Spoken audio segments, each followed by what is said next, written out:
Hello, my name is Allison Van Heck, and I am here to persuade you on why you should be for student loan debt forgiveness. Did you know that students have to pay their loans on time for 10 years before they're ever eligible for the forgiveness? So I've been doing a lot of research on this, so I think that's why this makes me a credible person. My main points are going to include explaining the forgiveness process, who is included, and some of the negative effects for the students if they were unable to receive the loans.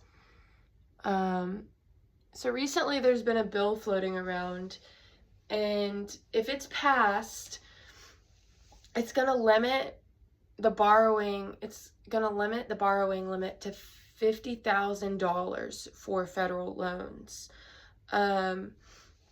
This would de-influence students who would be going in as teachers in the medical field, as government, working for the government. This would de-influence them from going into those majors because they might not get their loans forgiven if they were to do that. And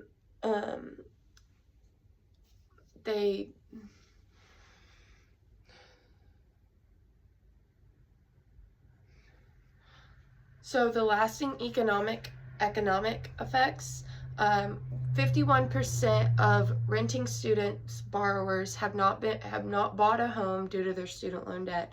So 51% aren't even able to buy homes yet because they're still focused on paying off their debt, when people who maybe picked something that would make a little bit more money, they're able to pay it off quicker.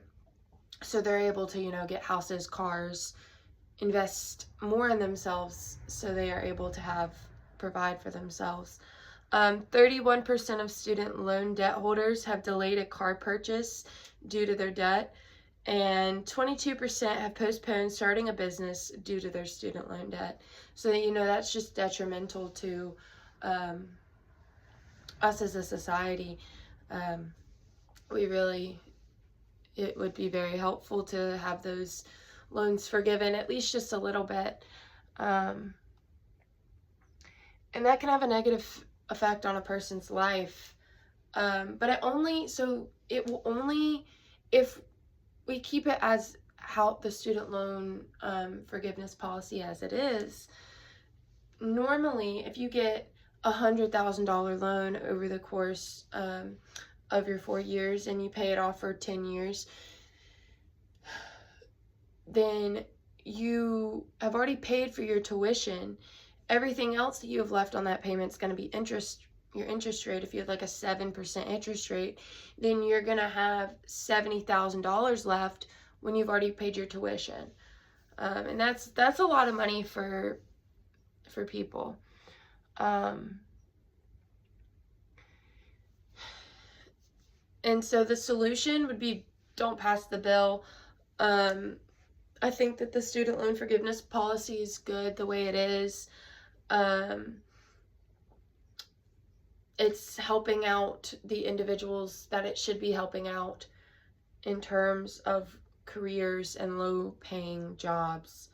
In conclusion, I believe that we should have student loan forgiveness.